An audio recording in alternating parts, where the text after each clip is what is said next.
আরে খান খান, মন ভরে খান, এখানে কেউ আপনাকে বিরক্ত করতে আসবে না। আপনাদের জন্য শুধুমাত্র কম দামে এত সুন্দর সুন্দর ফুচকা নিয়ে আমি এসেছি। খেয়ে যান, মন ভরে খেয়ে যান। এই যে দিদি ভাই, আপনার 50 টাকা হয়েছে, আপনি দিয়ে দিন। পয়সা না দিয়ে কেউ যাবেন না। গরিবের অন্ন কেড়ে নিয়ে কেউ বড়লোক হবার স্বপ্ন দেখবেন না। তাড়াতাড়ি খান, মন ভরে খেয়ে যান।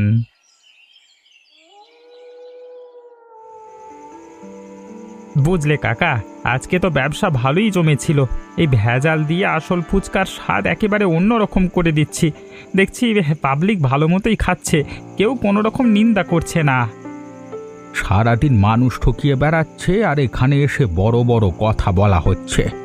বেটা কি করতে যে আমার দোকানে আসে কে জানে। এখান থেকে গেলে তবে আমি বাঁচি। আমি বুঝতে পারছি কাকা, তুমি মনে মনে কি বলছো, কিন্তু সেসব কথা বলে কি হবে বলো? তুমি আমার মতো বড় লোক হতে পারবে না চাইলেও, কারণ বড় লোক হতে গেলে মানসিকতা লাগে, সেটা তোমার নেই। আমার বড় লোক হবার দরকার নেই। তোমাকে তো প্রতিদিন বিনামূল্যে চা খাওয়াই। তুমি কাউকে কোনো দিন 1 পয়সা বিনামূল্যে কোনো জিনিস দাও না। এটাই তো হলো সমস্যা। বললাম না, তোমার দ্বারা কিচ্ছু হবে না। আর আমি তোমার মতো বুড়ো বয়সে কাজ করতে পারবো না। দেখবে একটা সময় পর আমার বাড়ি হবে, ঠ্যাঙের ওপর ঠ্যাং তুলে আমি বসে থাকবো। আমার অনেক কাজের লোক থাকবে। আশায় মরে চাষা। তোমার ওই হয়েছে অবস্থা। একবার যদি কোনো দিন গ্রামের লোকেরা জানতে পারে তোমার এই খারাপ জিনিস বিক্রি করবার কথা, তাহলে বুঝতে পারছো তোমার কি অবস্থা হবে। আরে আমি এসব ভয় করি না। যাক, তোমার সঙ্গে বেশি বকবক করে কোনো লাভ নেই। আমি বাড়ি যাই, ওখানে আবার অনেক কাজ আছে আমার। এছাড়া এতগুলো পয়সা রাতের বেলায় একা নিয়ে যাওয়া ঠিক হবে না। শয়তান লোক কোথাকার, একেবারে লোকের উপরে মুখের উপর চিটিংবাজি করে, প্রচণ্ড বদমাস। পূর্ণিমা, মাফ করো, দেরি হয়ে গেল। বাবা আজকে দোকান থেকে এখনো ফেরেনি। আমি বাবার জন্য অপেক্ষা করছিলাম। যদি রাস্তায় আমাদের দেখে ফেলে তাহলে সর্বনাশ হয়ে যাবে। আমাদের এভাবে লুকিয়ে দেখা করাটা ঠিক হচ্ছে না মনোজ। আমার বাবা জানতে পারলে আমাকে ঘরবন্দি করে রাখবে। তুমি ঠিক করে কোনো সিদ্ধান্ত নিচ্ছ না কেন বলো তো? তোমাকে ছাড়া আমি বাঁচব না। চলো আজই পালিয়ে যাই। আমার বাবার কাছে যথেষ্ট টাকা আছে, আমি তোমাকে ভালো রাখতে পারবো। না মনোজ, আমি এসব কিছু করতে পারবো না। তুমি যদি আমাকে বিয়ে করতে চাও তাহলে বাবার সাথে কথা বলতে হবে। আর তোমার যদি সাহস না থাকে তাহলে তাহলে আমার কথা ভুলে যাও। আরে শোনো শোনো, সব সময় বাবা মায়ের দিকে তাকিয়ে থাকলে হয় না। নিজেদের তো একটা জীবন বলে কথা আছে। তোমার বাবা তোমাকে কি খাওয়ায়? সারাদিন দুবেলা নুন ভাত। আমি তোমাকে অনেক ভালো মন্দ জিনিস খাওয়াবো, তোমাকে রানী করে রাখবো আমার বাড়ির। আর তোমার বাবা, তিনি কি আমাকে মেনে নেবেন? তাকে রাজি করানোর দায়িত্ব আমার। আমি বাবার একমাত্র ছেলে, আমার উপর কোনো কথা বলবে না বাবা, এটুকু আমার বিশ্বাস। তোমার বিশ্বাস নিয়ে কিছু যায় আসে না। সব কিছুর একটা পদ্ধতি আছে। আমরা আবেগের বশে যদি কোনো ভুল সিদ্ধান্ত নিয়ে ফেলি তাহলে আমাদের জীবনের সব কিছু খারাপ হতে থাকবে। যদি সত্যি করে তুমি আমাকে নিয়ে জীবন কাটাতে চাও তাহলে পদক্ষেপটা ঠিকঠাক নাও। ঠিক আছে, তুমি যখন এত করে বলছো আমি পদক্ষেপ নেব। আমি আমার বাবার সাথে কথা বলবো এই বিষয় নিয়ে, তারপর দেখা যাক কি হয়।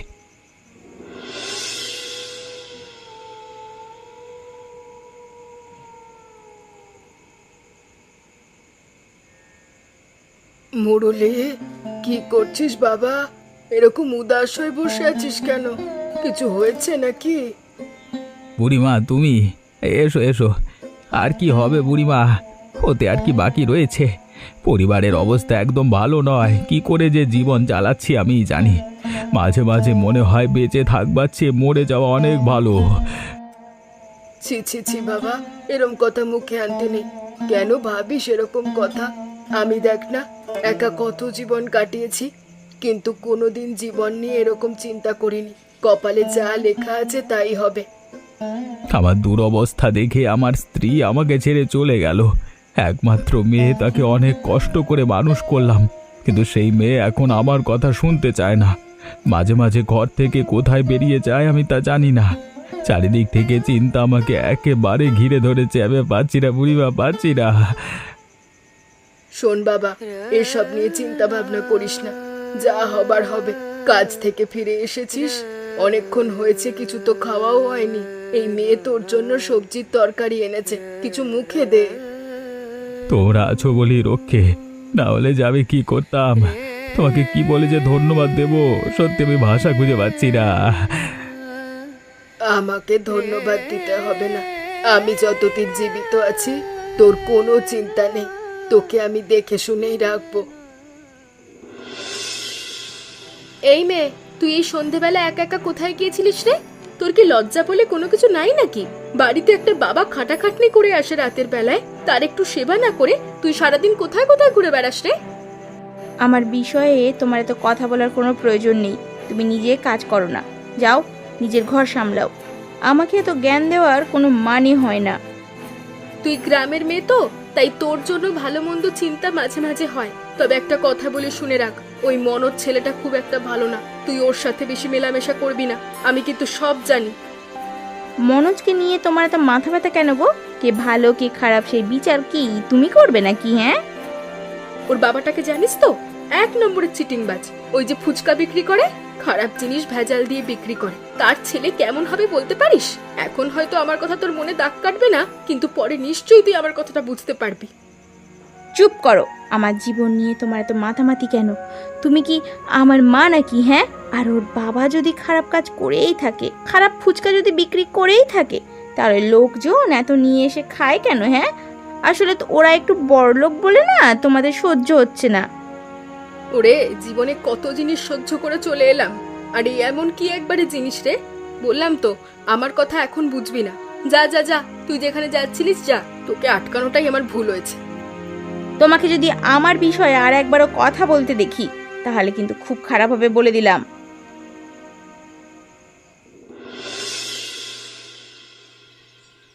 জয় হোক বাবা, আমাকে কিছু খেতে দেবে?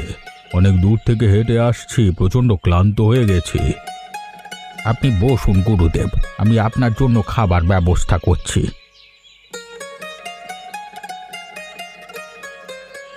বড়ই তৃপ্তি পেলাম। সত্যি তোমার মন ভীষণ ভালো। বৃদ্ধ বয়সেও তুমি এত খাটাখাটনি করে জীবন চালাচ্ছ, এটা দেখে আমি অবাক হচ্ছি।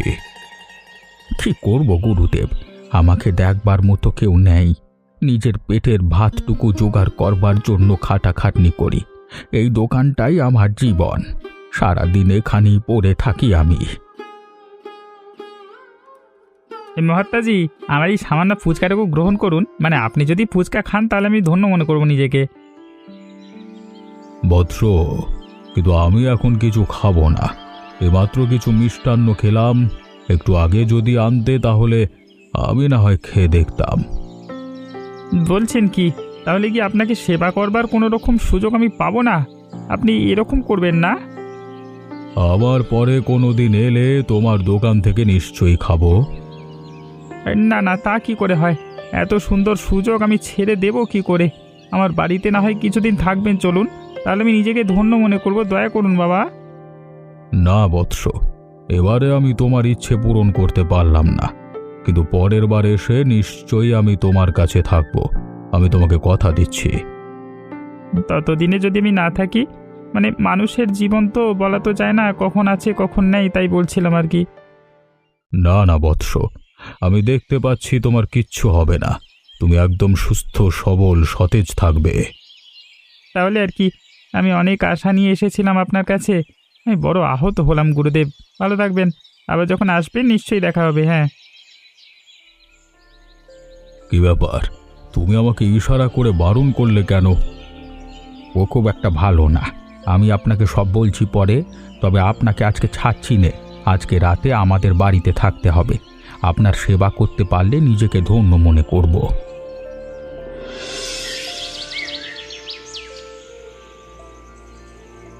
ওই লোকটার মনোভাব ভালো না।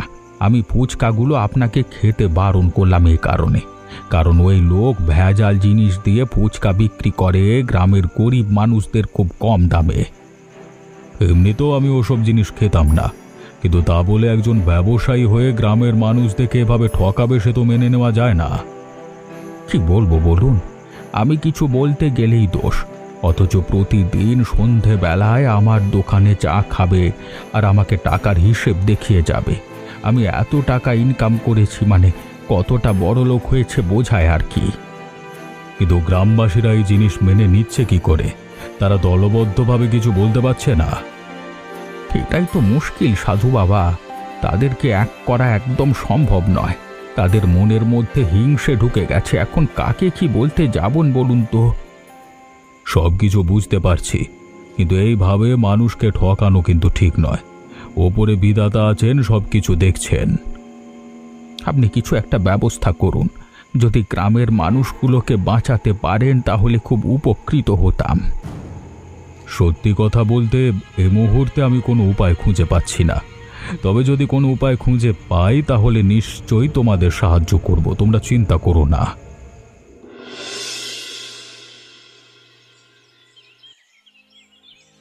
কি ব্যাপার? এখানে তাদের গলা শুনতে পাচ্ছি মনে হচ্ছে। কারা কথা বলছে এভাবে?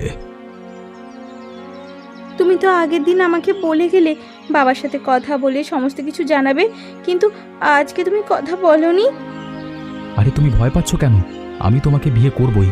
আমার বাবার এত টাকা, আসলে বাবা একটু সবসময় ব্যস্ত থাকে তো তাই জন্য কিছু বলতে পারি না। তার মানে তুমি শুধু আমাকে ব্যবহার করতে চাইছো? তোমার কোনো ইচ্ছা নেই না আমাকে বিয়ে করে বাড়িতে তুলবার?